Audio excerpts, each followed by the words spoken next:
Hey everybody, Kennis here. Hope you're doing great.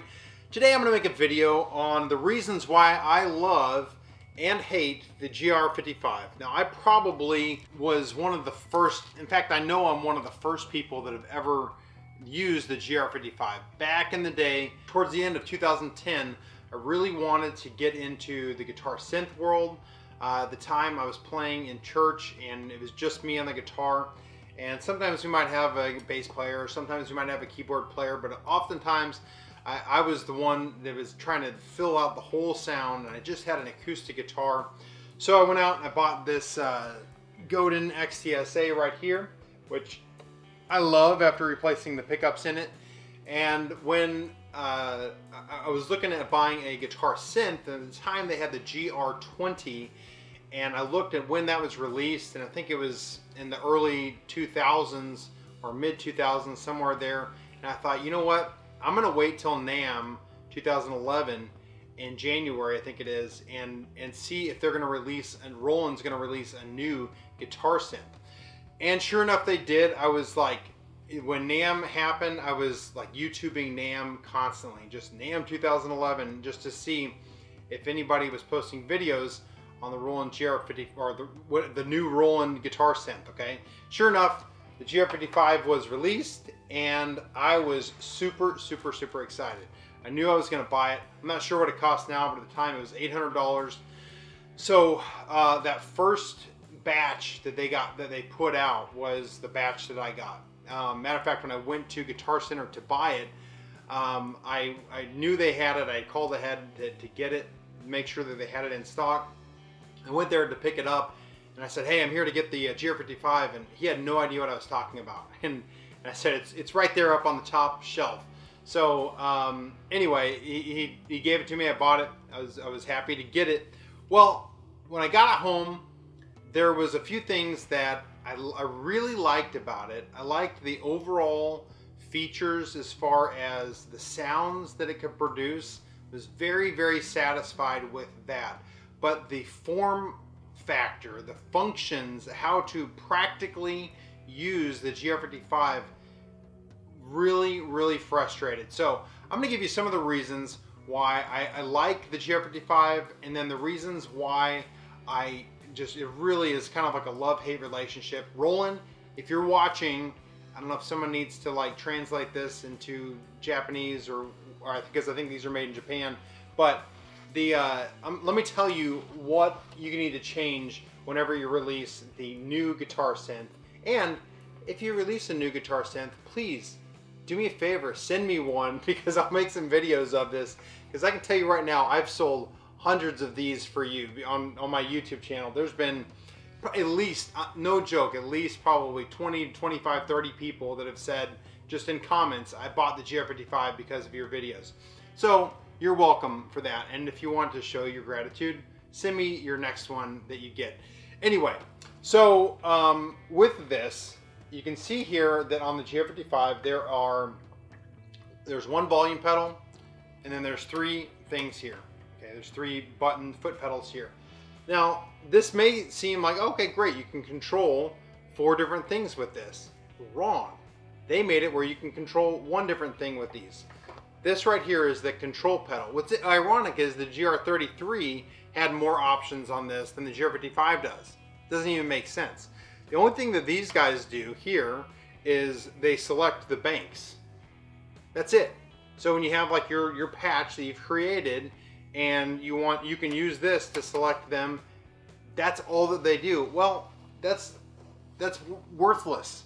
I use this right here on my guitar, or if you have the GK3, you could use that to select your patches. There's no reason to have 3 pedals that take up all this real estate on the effects pedal to just select patches. Now yes, if you hit these two together, you go into guitar tuner mode and all that, and there's like, if you hit these two together, you go into looper mode. But what I'm saying is you should have been able to program, say, number 1 controls, you know, turning on and off the distortion pedal. Number 2 controls turning on and off the delay. Number 3 controls turning on and off your compressor. That kind of thing. That would have made it very functional for a live setup. The only way that you can use this in a live setup is if you spend a good amount of time ahead of time, pre-organizing exactly what patches you want, and then putting them in a way that's easy to toggle back and forth with. Not exactly the easiest thing to play live with, which is what I primarily do. I'm not using this to record with.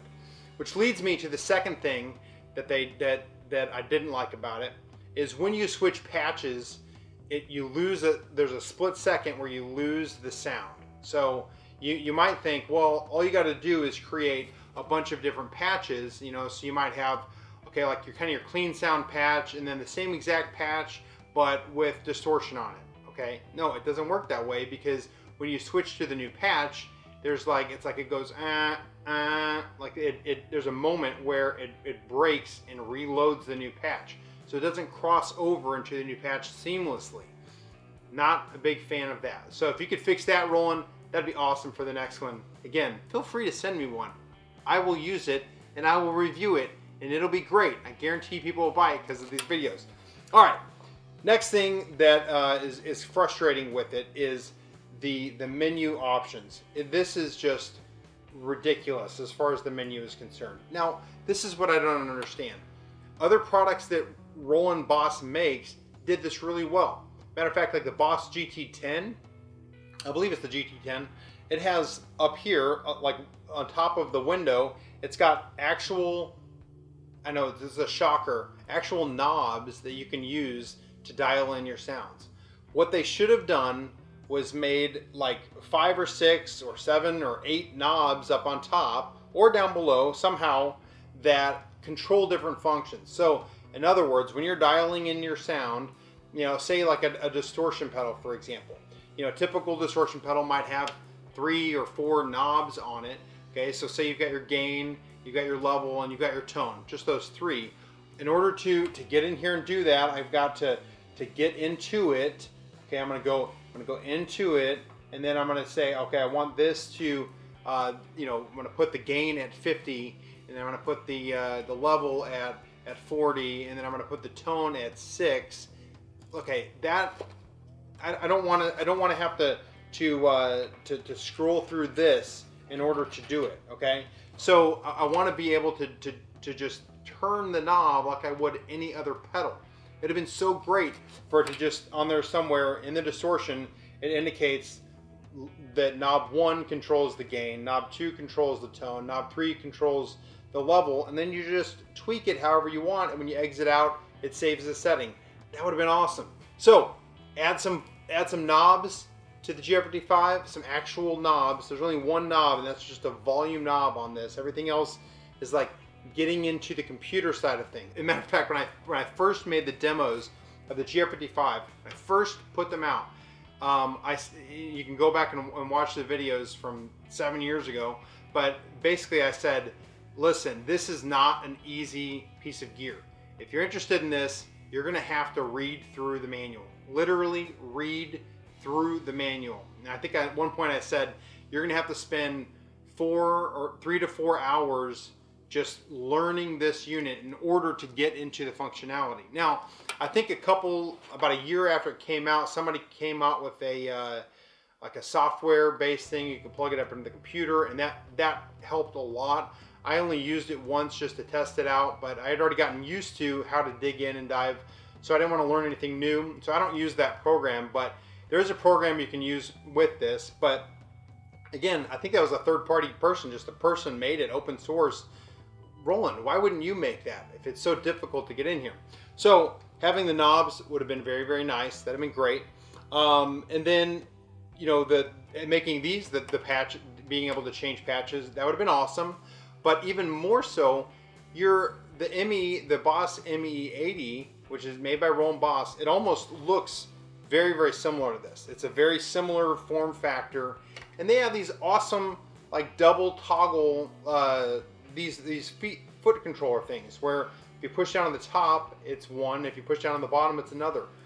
I don't understand why you didn't put these across here and give every one of those functionality, and then you could choose, you know, 8 different things that you could do instead of one.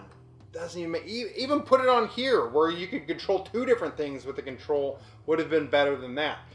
All right, the next thing, I don't even know where I'm at on this list, but the next thing that was frustrating with this is you can see here there's this lead, rhythm, other, and then user, okay? Now, I don't really understand their mindset on this because the lead, the rhythm, and the other, these are all pre-programmed patches. I don't know anybody that uses the pre-programmed patches. I made a series of videos when it first came out where I went through every single one of these pre-programmed patches, and the comments that I get on that video are hysterical because they're like, those sound horrible.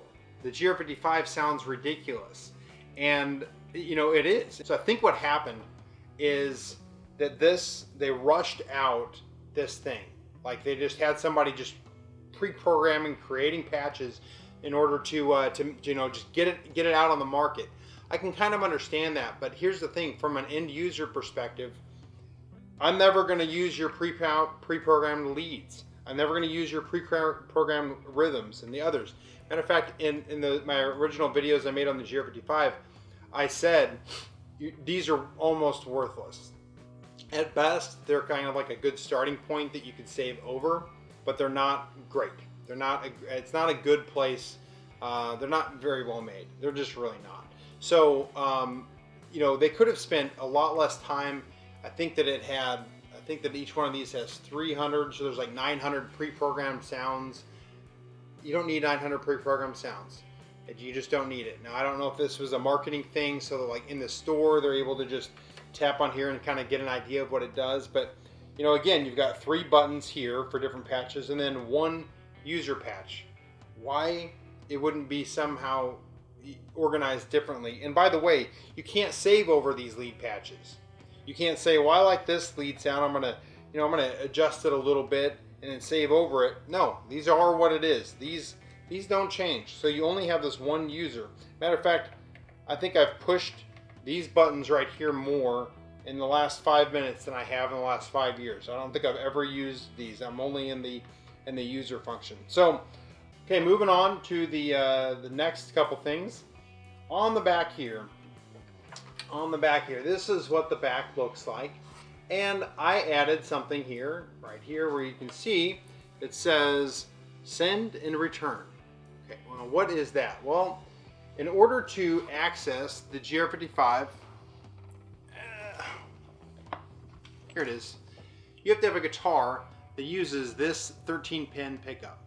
There's no other way to get a sound into this right here. I suppose you could plug the GK3 into it and plug your guitar into the GK3 and not use the synth sounds, but regardless, what I'm saying is there's no way for you to just take a 1/4-inch plug and plug this in here.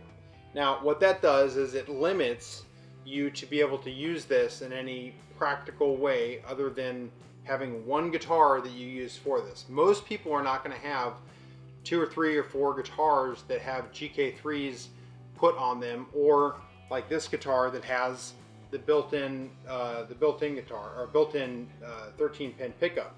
Now, I actually bought 2 of these in the long run because if I broke a string on stage, I wanted to be able to just plug in a new guitar really fast. But what would have been nice is to be able to, if I break a string on stage, grab another guitar, like grab a Les Paul or a Strat or something, and just plug 1/4-inch in somewhere here.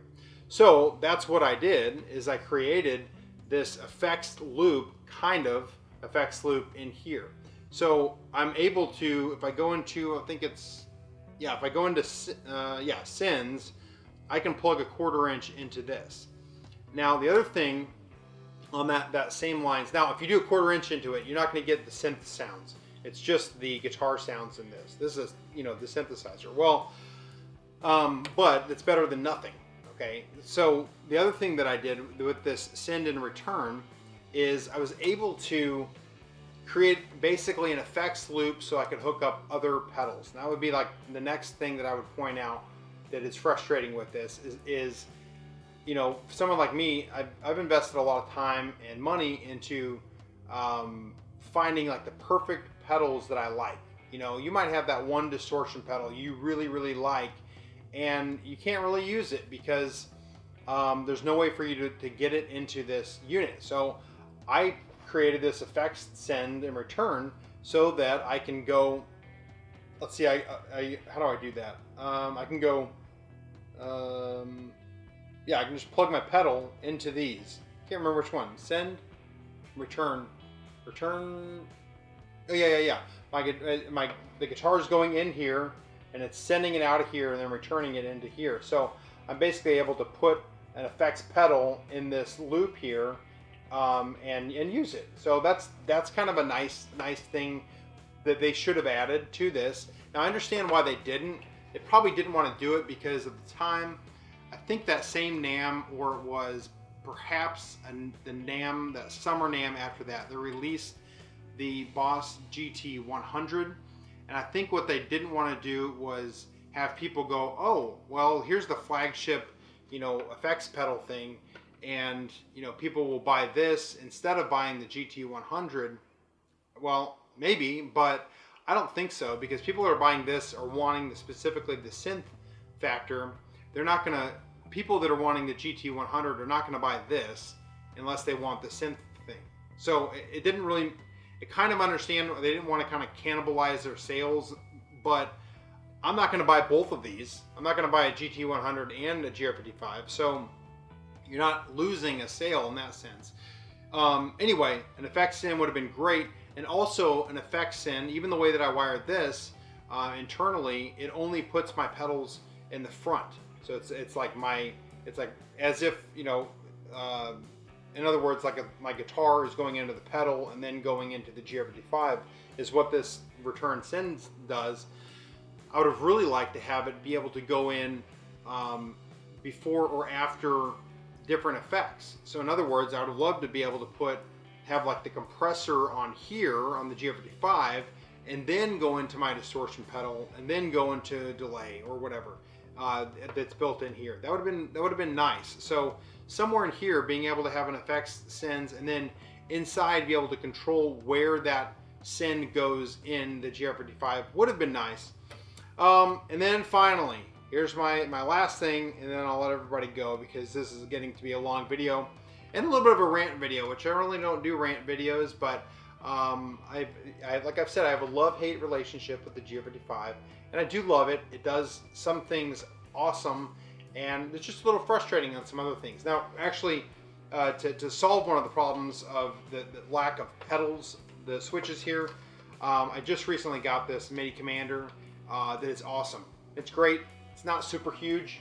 I know you can buy like the Boss or the the Boss MIDI controller that's like this big, but I don't want a MIDI controller that's bigger than the thing I'm controlling. So this MIDI commander from Tone Shifter is actually a pretty cool unit, very well made too. Last thing, on these outputs here, okay, let's just assume, okay, we don't have this, that's fine. Now, when I first saw this, I saw guitar out, and then I saw output left and right, and I thought, okay, for what I want to do, I want to split my signal 3 different ways, okay?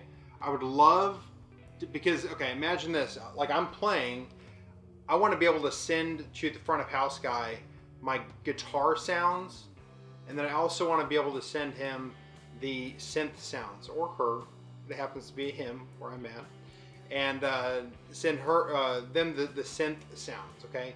So this doesn't really have the ability to do that, okay? Now it'll do that if you want to say guitar out, but this just does clean out. It doesn't do guitar with the effects. I don't understand that. I don't understand why that would be the case.